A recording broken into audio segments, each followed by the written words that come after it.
네, 안녕하세요. 오늘도 여러분의 이지 선생님입니다. 자, 여러분 이번 시간에 여러분이랑 같이요 우리가 자주 쓰이는 외래어 40개를 한번 알아보려고 해요. 강의자료 바로 한번 띄워볼까요? 자, 여기 보시면은요 우리가 일상생활에서 또 뉴스에서 TV에서 자주 쓰이는 외래어 40개가 있고요.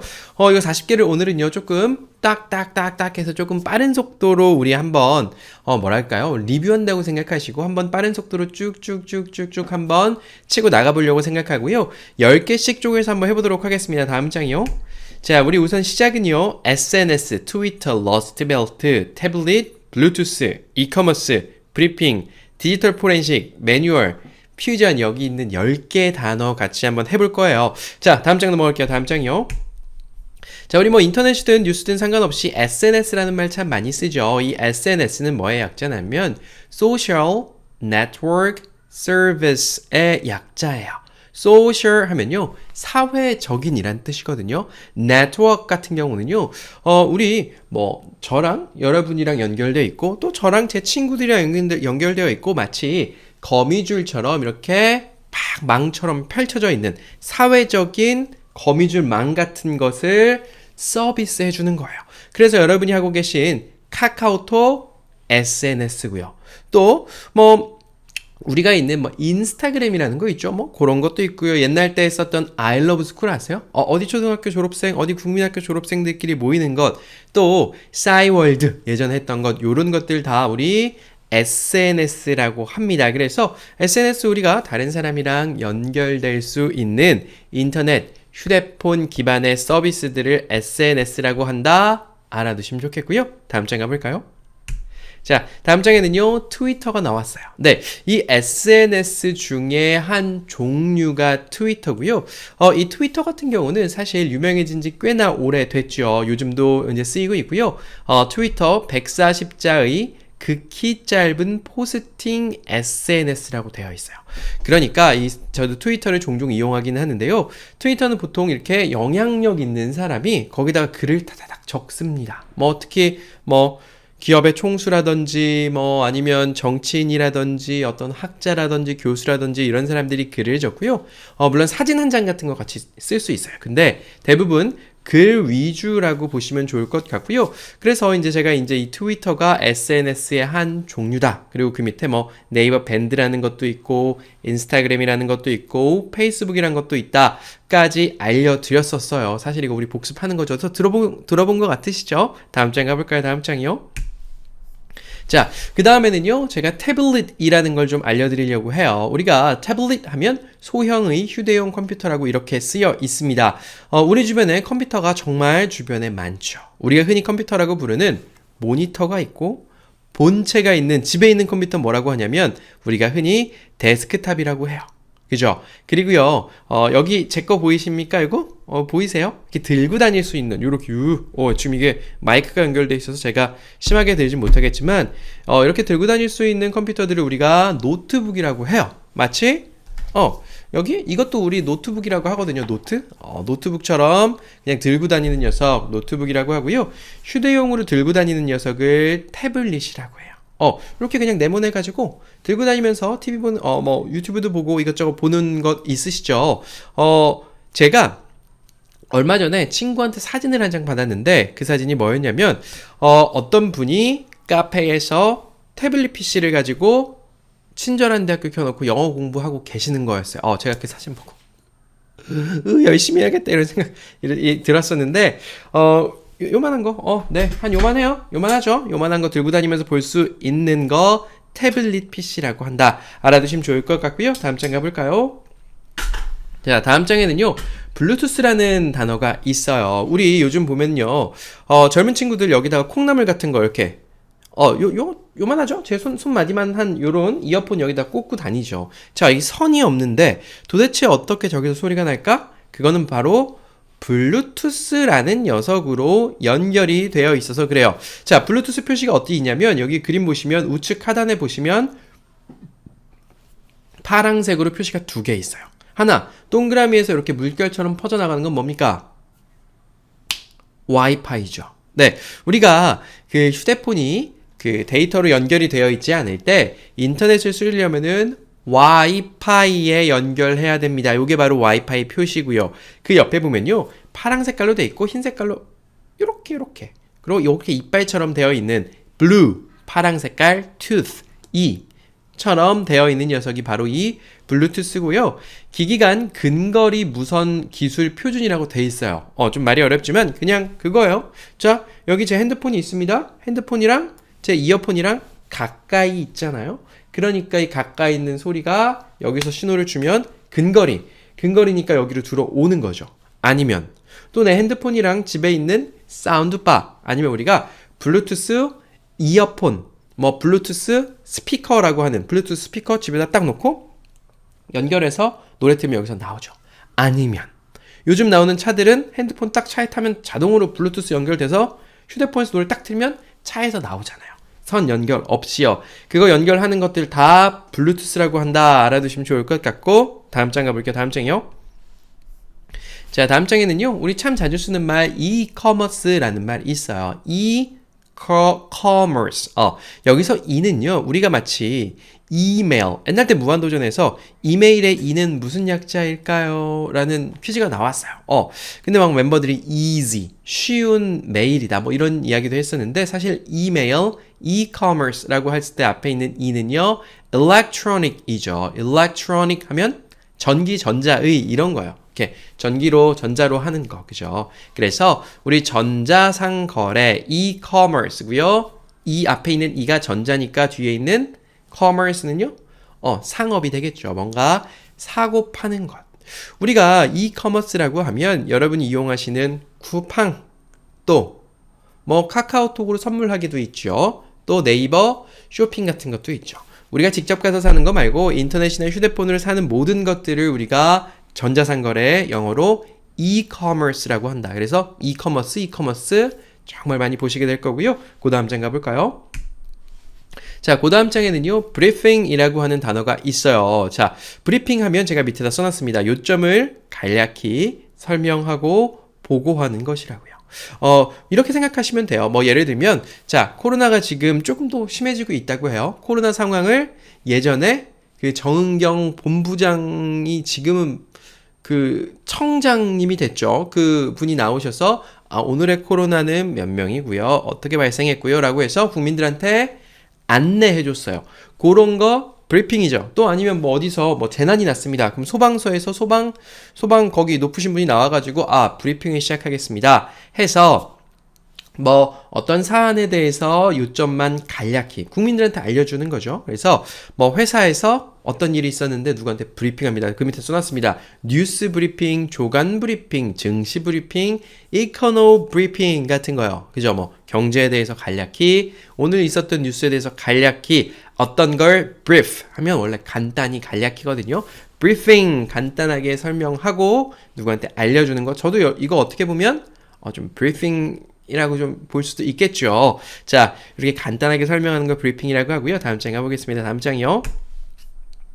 자, 다음 장에는요, 디지털 포렌식이라는 단어가 있어요. 우리가 요새 이제 사회적으로 안 좋은 일이 있을 때마다 디지털 포렌식 수사를 하겠다라고 이야기하고요. 디지털 하면 우리 흔히 말하는 핸드폰, 컴퓨터 가지고 하는 게 디지털이고요. forensic이라는 말은 요건 외우실 필요 전혀 없는 말인데 법의학적인 이란 뜻이에요. 법의학? 그러니까 디지털 기기 같은 데서 정보를 뽑아내가지고 범죄의 단서를 찾는 거예요. 예를 들면 어떤 범죄가 있었어요. 이거 범죄 저질렀는지 안 저질렀는지 예전에는 단서를 찾았죠. 어디 주소로 갖고 지문도 찍고, 물론 지금도 지문도 찍겠지만 휴대전화에 남겨진 기록을 찾는 거예요. 사진 아니면 다른 사람이랑 했던 메시지 같은 거예요. 그래서 디지털 포렌식을 한다. 그럼 요즘은 대부분 다 휴대폰 가지고 전화했던 거, 문자 보냈던 거, 카카오톡 메시지 보냈던 거 살려가지고 다시 증거 찾는다. 이 정도 알아두시면 좋을 것 같고요. 다음 장 가볼까요? 자, 다음 장에는요, 매뉴얼이라고 하는 단어가 있어요. 요새는 사실 매뉴얼이라는 단어를 사용 설명서라는 것보다 더 자주 쓰죠. 우리가 어떤 걸 샀어요. 그러면 거기 설명서를 우리가 매뉴얼이라고 해요. 매뉴얼 보고 조립도 해야죠. 아니면 뭐 성남시 운동부 폭력 대응 매뉴얼 마련이라는 게 돼 있어요.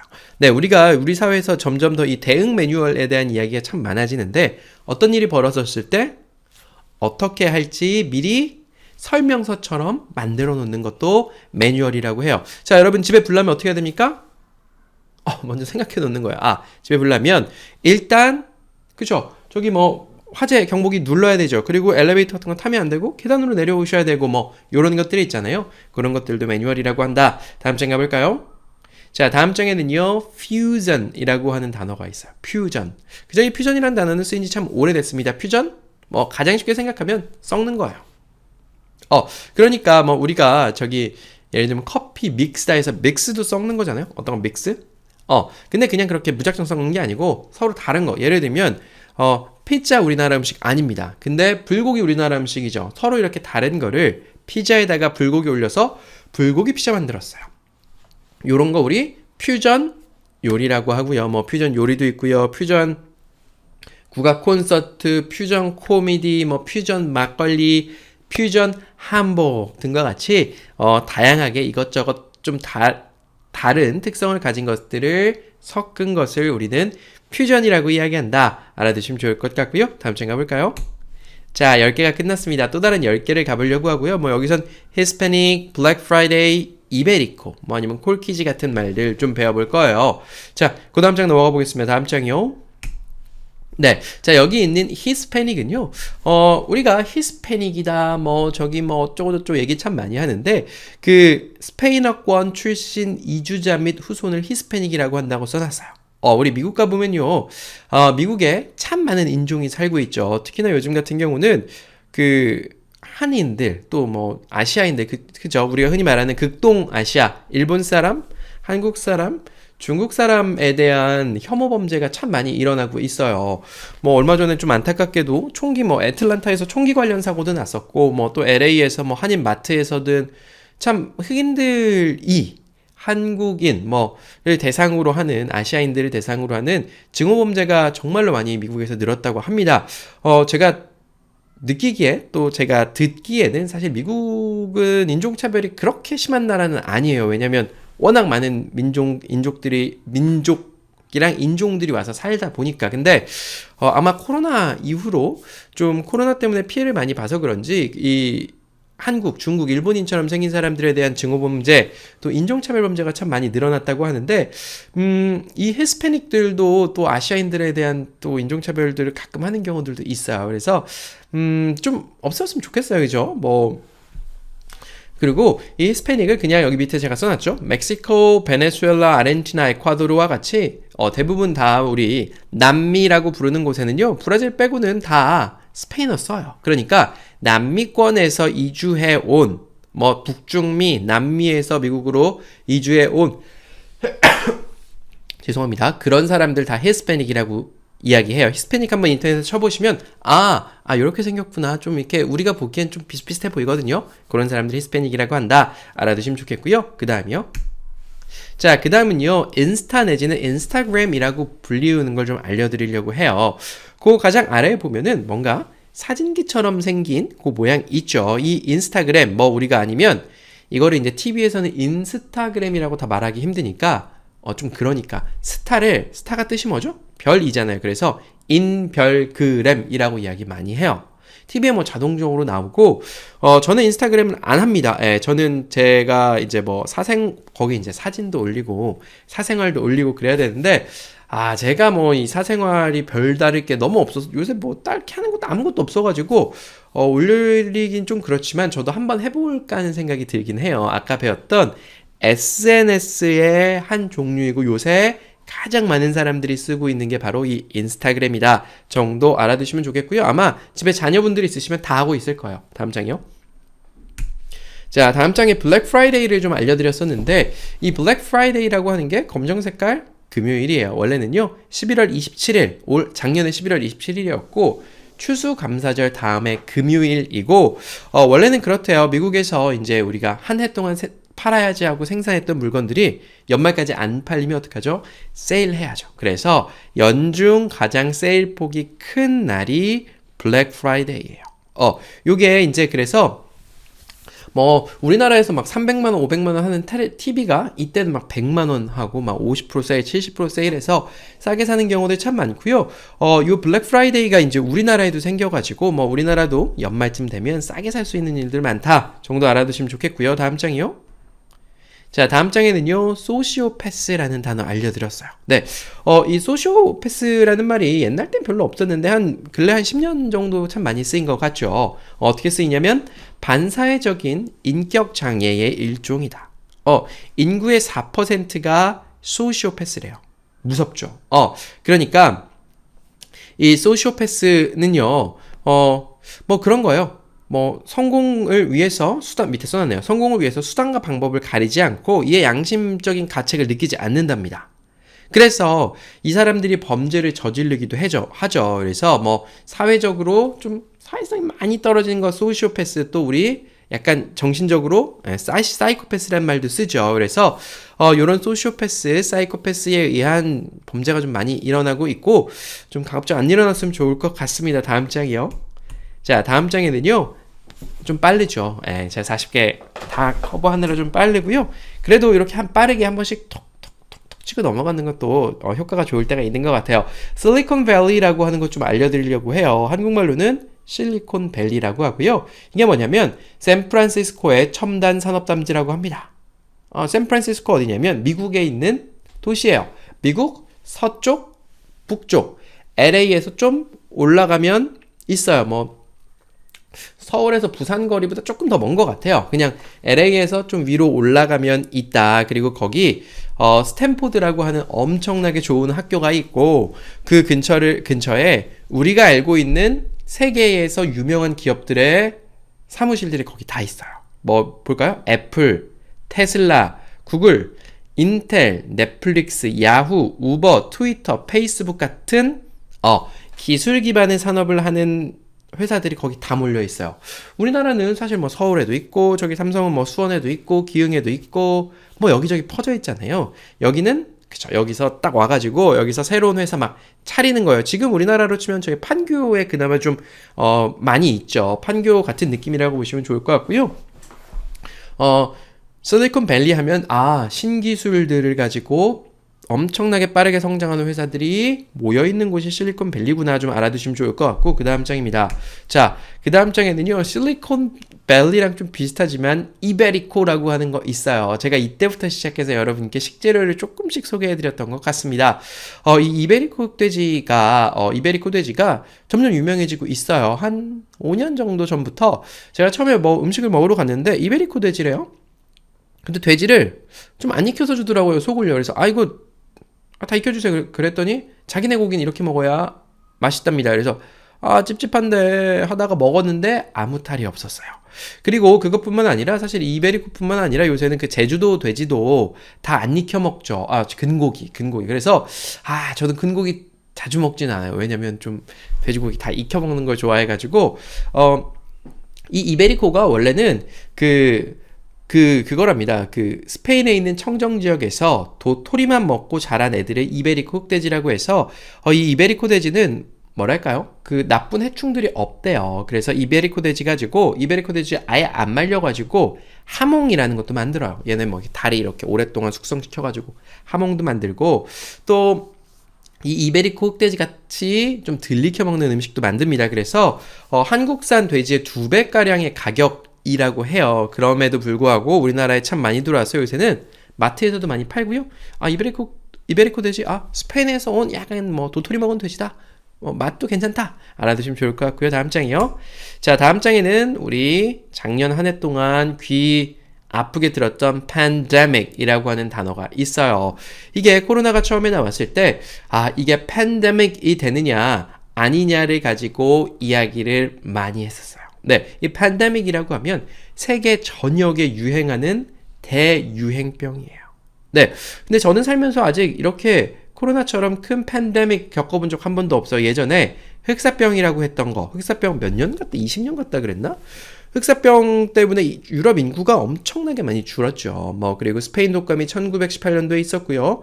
홍콩 독감이 1968년에 있었다고 합니다. 그 이후에 나타난 팬데믹, 전 세계적인 전염병, 코로나 바이러스에서 이때 팬데믹이었는데 아직까지도 그래요. 그래서 요새는 백신 맞기 시작했음에도 불구하고 유럽이나 미국도 좀 심해지고 있다는 얘기가 또 들립니다. 아마 올해 안에 될까요? 올해 안에 됐으면 좋겠고요. 다음 장 가볼게요.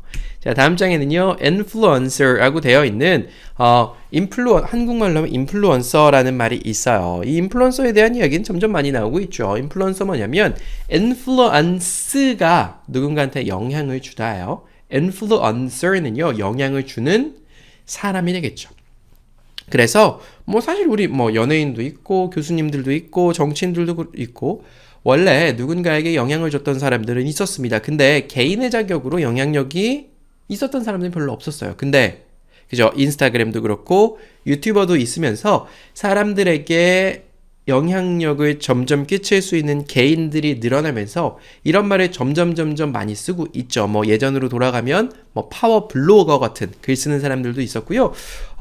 저도 어떻게 보면 어느새 저도 이제 의도치 않게 인플루언서가 됐는데 저는 영향을 거의 안 끼치죠. 저는 영어나 이런 상식 관련된 이야기 말고 제가 광고를 한다거나 이런 거 하고 있지는 않기 때문에 어쨌든 이렇게 해서 유튜버들, 블로거들, 인스타그래머들 이런 사람들 인플루언서라고 이야기한다. 좀 알아두시면 좋겠고요. 다음 장 가볼까요? 자, 다음 장에는요, 여러분께 브이로그라고 하는 단어를 좀 알려드릴게요. 이 브이로그가 뭐냐면 원래는 비디오 플러스 블로그에서 가장 아래에 있어요. 비디오에 V를 땄고요. 블로그에 LOG를 땄어요. 네. 원래 우리가 이제 블로그라고 하는 게, 블로깅이라고 하는 게 원래 이제 뭔가 글 써서 올리는 거예요. 우리 예전에 네이버 가면은 사진 찍고 이런 걸 샀어요. 이런 걸 먹었어요. 막 글 올렸던 것도 블로그라고 했거든요. 근데 그렇게 내 일상을 이렇게 글로 올리다가 이제는 유튜브가 생겨서 그죠? 비디오로 올리죠. 오늘은 출근했어요. 이것도 막 찍습니다. 오늘은요, 어디 가서 뭐 먹었어요. 이런 것도 찍어서 올리죠. 그래서 이 브이로그가, 정말로 유튜브에 참 많아요. 저는 이제 다른 사람들이 어떻게 사는지는, 브이로그는 저는 거의 보질 않지만, 이것도 이제 그 유튜브에서 아주 하나의 큰 축이 됐다. 브이로그다 하면 그냥 일상을 편하게 찍는 것이다 정도 알아두시면 좋겠고요. 다음 장이요. 네, 다음 장에는요, 콜키지라고 하는 단어가 있어요. 이 콜키지 같은 경우는 뭐냐면, 여러분 유용합니다. 네, 우리가 예를 들면 와인을 마셔요. 근데 식당 가서 와인을 마시면 와인이 너무 비쌉니다. 예를 들면 막 7만 원 이래요. 근데 알고 보면 그거 마트에서 사면 10,000원짜리거든요. 그러면 마트에서 10,000원 주고 와인을 사요. 그리고 이걸 어떻게 합니까? 식당으로 가지고 가요. 저 죄송한데 이거 좀 먹으면 안 돼요? 하면 식당에서 뭐라 그러죠? 안 돼요. 그러면 돈 낼게요. 이거 얼마 내면 돼요.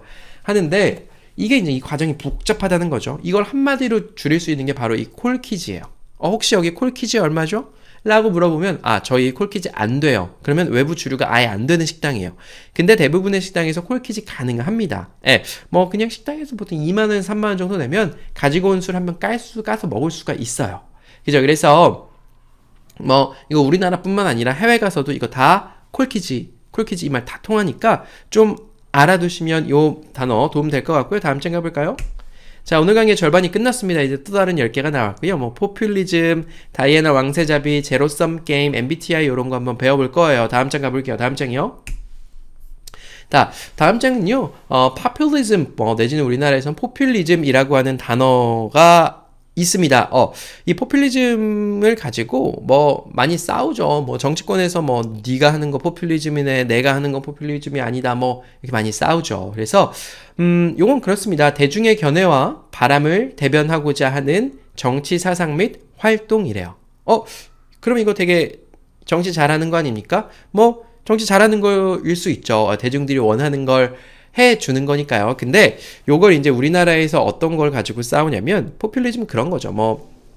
보면 국가의 역할을 어느 정도로 두느냐에 따라서 좀 다른 거죠. 어떤 국가에서 야 너네 그냥 공정하게 경쟁만 해. 요 정도 하는 데도 있고 또 어떤 국가는 야 너네 이거 부족하지 내가 돈 줄게 무슨 지원금 줄게 할게 이런 국가들이 있잖아요. 그래서 우리가 흔히 포퓰리즘이라고 싸우는 거는 돈 준다, 사람들 돈 푼다, 요런 걸 가지고 우리가 흔히들 포퓰리즘이라고 이야기해요. 그래서 뭐 이 포퓰리즘에 대한 견해는 뭐 다 다를 수가 있어요. 뭐 네가 맞고 네가 틀린 건 아닌 것 같아요. 그죠? 사회적으로 좀 이렇게 합의를 이뤄서 가면 될 것 같고요.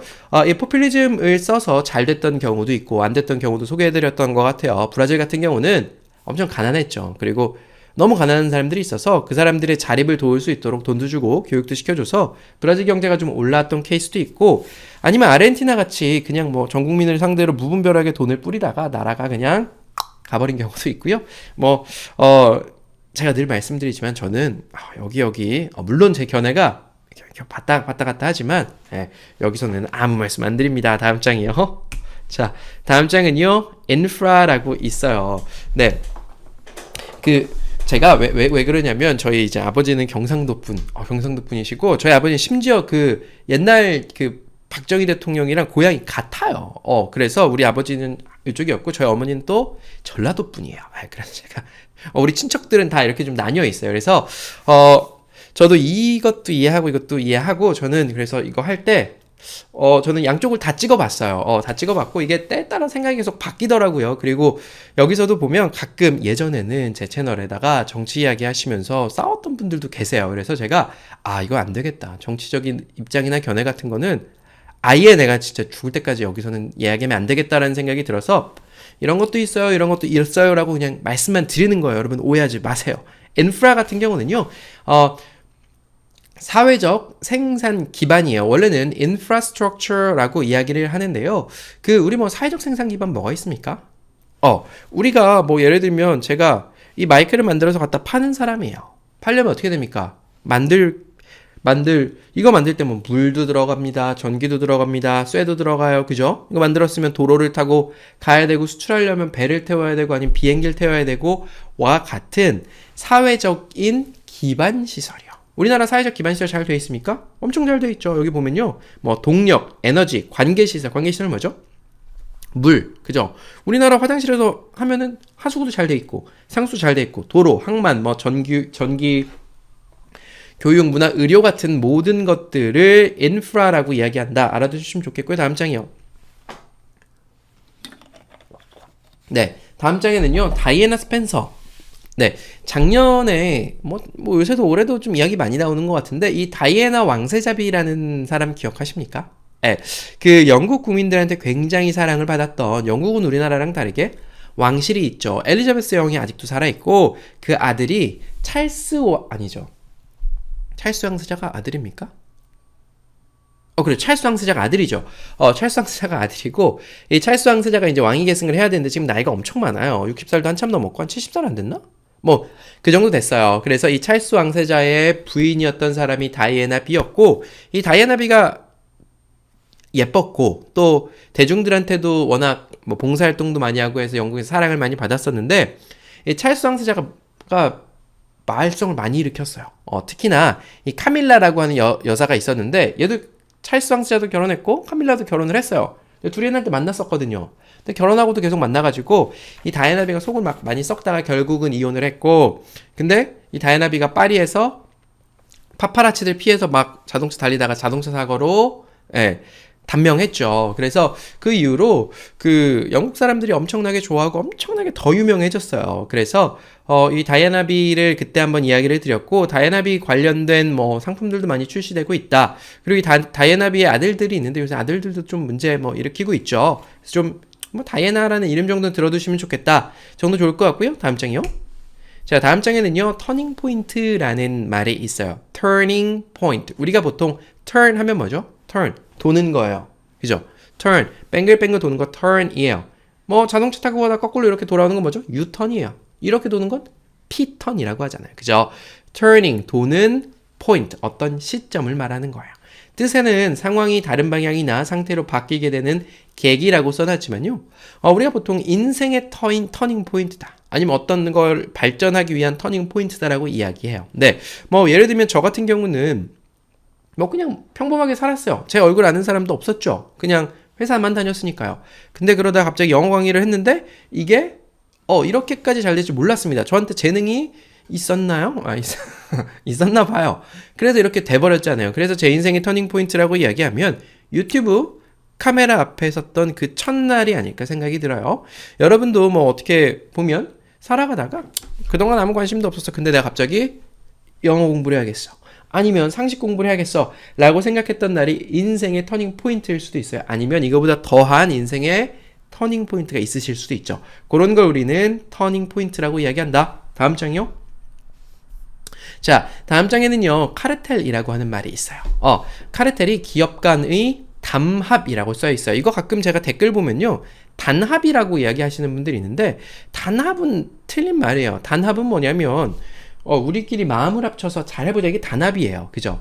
근데 기업끼리 예를 들면, 야, 우리 저기 이거 5,000원짜리인데, 야, 우리 그냥 다 같이 만 원에 팔자. 만 원에 팔아. 이렇게 하는 건 단합 아니에요. 담합입니다. 담합. 미음. 그죠? 미음. 미음이 꼭 좀 알아두시면 좋을 것 같고요. 그래서 이 카르텔이 뭐 기업들뿐만 아니라 뭐 마약 카르텔이 있으면 마약 파는 사람들의 카르텔, 또 우리나라 권력을 뭐 검찰과 뭐 이런 권력형 카르텔이라고 이야기하기도 하고요. 언론 카르텔이라고 이야기하기도 합니다. 그죠? 언론도 그 약간 좀 구린 부분이, 썩은 부분이 굉장히 많죠. 그래서 저기 밑에 있네요. 한국에서는 파벌이라는 의미로 쓰인답니다. 뭐 정치 카르텔, 정치인들도 사실 막 앞에서 막 싸우고 뒤에 가서 형님 잘 지내셨습니까? 식사하고 그렇게 한다고 하는데, 뭐 정치, 언론, 경제뿐만 아니라 대기업, 뭐 학벌, 혈연 등과 같은 그런 뭔가 이렇게 딱 뭉쳐가지고 우리끼리 해먹자 하는 걸 카르텔이라고 이야기한다. 알아두시면 좋겠고요. 다음 장이요. 자, 다음 장은요, 제로섬 게임이라는 이야기예요. 우리 제로섬 게임이라는 이야기가 좀 종종 쓰이는데, 이건 뭐 그냥 쉽게 말하면 뭐 그냥 갈가보 같은 거예요. 한 명이 지면 한 명이 이기면 한 명이 질 수밖에 없는 게임이에요. 한 명이 돈 벌면 한 명은 돈을 잃을 수밖에 없는 게임입니다. 여러분, 요새 부동산값 엄청 올라요. 부동산은 제로섬 게임입니까? 아니에요. 아닙니다. 왜요? 갖고 있는 사람들 다 같이 이길 수도 있어요. 근데 예를 들면 누군가랑 포커 게임 칩니다. 포커 게임은 어때요?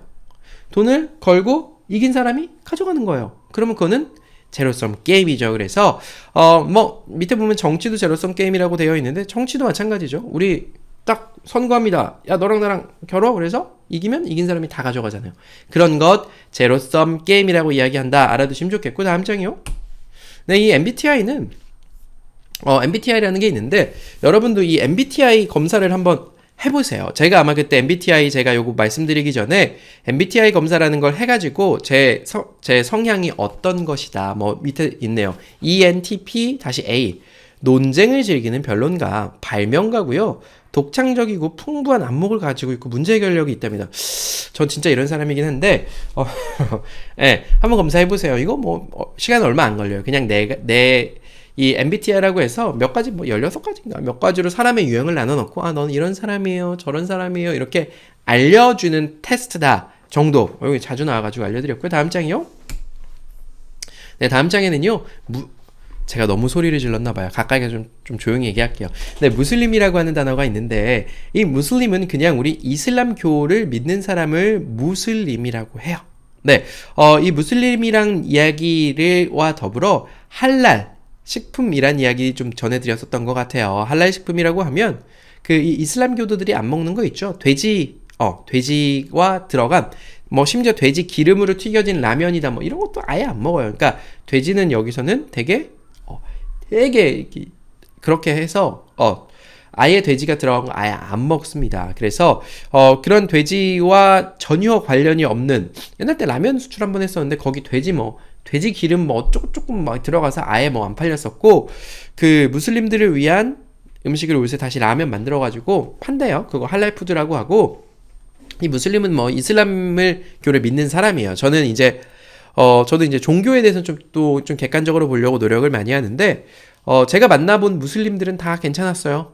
착했는데, 이 무슬림들도 서로 뭐 파가 있어요. 뭐 시아파니, 수니파니 그래가지고 서로 막 싸우고, 거기서 극단적인 세력들이 우리가 막 흔히 말하는 막 나쁜 일도 하는 거고, 그래서 이슬람교 믿는 사람은 무슬림이라고 한다. 우리나라에 무슬림 6만 명 있다고 합니다. 다음 장이요.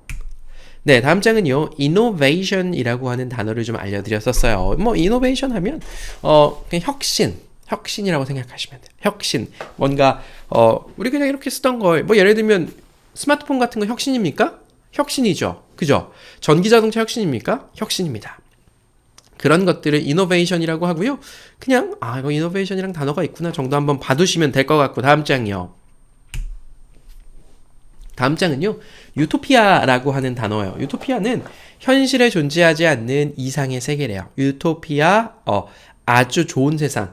그러니까 우리가 아까도 뭐 종교 말씀드렸지만 종교마다 다 우리가 이상적으로 생각하는 상태들이 있잖아요. 뭐 기독교와 천주교에서 말하는 천국, 천당도 있고 불교에서 말하는 극락도 있고요. 뭐 그렇게 현실에는 존재하지 않지만 뭔가 꿈속에서 아니면 사후에 존재할 것 같은 아주 이상적인 내가 발하는 세상이 바로 유토피아라고 우리가 불려요. 이게 1510년대에 유토피아라는 소설이 나왔었고 그래서 이 유토피아에 반대되는 말은 디스토피아예요. 제가 생각해 볼 때 유토피아는 어떨까? 저는 이제 요런 꿈을 꾸죠. 좀 일을 좀 조금만 하고 하고 싶은 일만 하고 뭔가 이 생계랑 관련이 좀 적더라도 뭔가 좀 의미 있고 좀 이렇게 뭔가 하는 일을 하면서 좀 건강하게 늘 웃으면서 살 수 있는 그 정도 되면 유토피아 아닐까 하는 생각을 많이 해요. 그래서 여기까지만 하고요. 다음 장 가볼게요. 자, 다음 장에요. 다음 장에 이제 뭐 판도라 상자, 도플갱어 뭐 요런 말들이 있는데요. 여전히 10단어 여기까지만 하고 마치도록 할 거예요. 다음 장 가볼 거예요. 다음 장이요. 자, 다음 장에는 판도라라는 게 나오는데 여기 여러분 이 두 번째 채널도 제가 운영에 대해 고민을 이제 좀 고민이 되더라고요. 이 외래어도 이제 또 생각보다 많이 안 보시는 것 같아요. 근데 제가 이거 외래어 준비할 때는 시간이 꽤 많이 들거든요. 그래서 요거 어떻게 할까 좀 고민을 하고 있고 좀 뭐랄까 저도 이렇게 좀 웃으면서 좀 농담 따먹기 하는 수업 좀 이걸 만들고 싶은데 그럼 보실까 좀 고민이 되고 뭐 어쨌든 이어나가도록 하겠습니다. 판도라는요 우리가 보통 뭐 판도라의 상자를 열었다라고 이야기하잖아요. 금단의 상자고 밑에 보면요 그리스 로마 신화에 나왔답니다. 최초의 여자 판도라가 있었대요. 그래서 야 이거 열지마 했던 인간에게 모든 이제 해악이 있었던 그 항아리 봉인되어 있던 항아리를 열어버린 거예요. 그래서 죽음, 질병, 질투, 증오, 불행과 같은 것들이 나와 버렸다. 요런 게 바로 판도라. 그래서 우리가 보통 판도라의 상자라고 하면 저거 열면 큰일 난다. 저거 열면 예를 들면 뭐 어떤 회사에 있어요. 막 그 회사에서 부정부패 같은 거 다 적혀 있는 파일이 있어요. 근데 그거 세상에 공개되면 어떻게 됩니까? 큰일 나죠. 그런 거 판도라의 상자라고 한다. 알아두시면 좋을 것 같고요. 그 다음 장이요. 자, 그 다음 장은 요거 이제 TV에 종종 나오는데 우리 뭐 보통 누구한테 저 정도면 도플갱어 수준이야 라고 이야기하는 경우가 참 많아요. 이 도플갱어라고 하는 건 자신과 똑같은 대상을 보는 걸 원래 도플갱어라고 한대요. 근데 우리나라에서는 보통 도플갱어를 너무 똑같이 생긴 사람들을 도플갱어라고 해요. 뭐 기사 보면 어떤 사람이 본인의 어머니와 도플갱어래요. 네, 저도 가끔 저희 아버지 젊을 적 사진 보면 진짜 내가 그냥 태어난 게 아니구나 이런 생각 도플갱어가 맞구나 라는 생각을 하고요. 도플갱어 그냥 비슷하게 생긴 사람이다 정도 알아두시면 좋겠고요. 다음 장이요. 자, 다음 장은요 스토리텔링이라는 말이 있어요. 스토리가 뭐죠? 이야기고요. telling은요 tell 이야기하다. 그러니까 어떤 이야기를 이야기하는 것을 스토리텔링이라고 해요. 제가 밑에서 뭐라고 써놨냐면 상대방에게 알리고자 하는 말을 재미있고 생생하게 전달하는 것이래요. 어떻게 보면 이 스토리텔링이라는 게 우리가 그런 거예요. 똑같은 제품을 사더라도 예를 들면 안경각이 있습니다. 이거 안경각이요? 그냥 안경각입니다. 근데 이 안경각은요. 이 안경각으로 말할 것 같으면 저기 70년 전에 어쩌고저쩌고 해서 뭐 산 넘고 물 건너서 온 어쩌고저쩌고 사연이 들어있어요. 그걸 설명해 줍니다. 자, 이거 10,000원, 이거 12,000원이요. 여러분 어떤 거 사실래요? 12,000원짜리 살 가능성이 더 똑같아요. 똑같은 제품임에도 불구하고 점점 더 스토리텔링이 중요해지는 세상이 되고 있어요. 그죠? 내가 어떤 걸 소비할 때 그 제품뿐만 아니라 그 제품에 들어있는 이야기 같은 것들도 사는 거 스토리텔링이다. 알아주시면 좋겠고요. 다음 장에 부르주아. 다음 장에는 부르주아가 있고요. 부르주아라고 하면 부를 축적한 유산 계급이라고 어려운 말을 써놨어요. 네. 이게 옛날 때 우리 전 세계가 두 개로 나뉘어 있었죠. 민주주의랑 공산주의 뭐 나뉘어 있었는데 이 공산주의 처음에 이제 막 시작하면서 그런 거였죠. 우리가 갑자기 산업이 막 발전했어요. 부자가 생기고 가난한 사람이 생겼습니다. 이 부자들은 공장같이 생산시설을 소유하고 있었고 그런 사람들을 우리가 부르주아라고 했죠. 그 반대는 보통 우리 프롤레타리아라고 이야기를 했죠. 그래서 안 되겠다, 우리 다 같이 하자 이렇게 일어났던 게 그죠.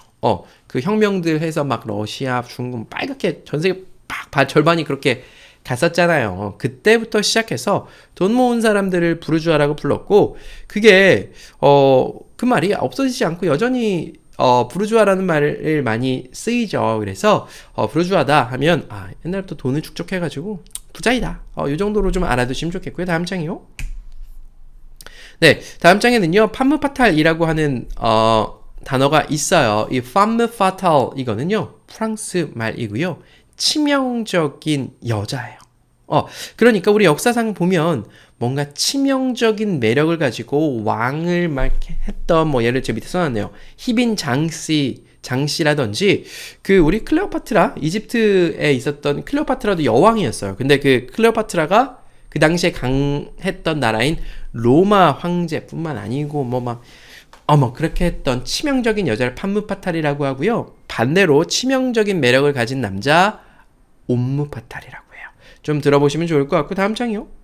네, 다음 장은요, 보이스피싱이라고 해서, 보이스피싱이라는 단어가 있어요. 우리가 흔히 보이스피싱 이거 왜 당하는 거야 라고 하지만 매해 보이스피싱을 당하고 있는 사람들의 숫자는 늘어난답니다.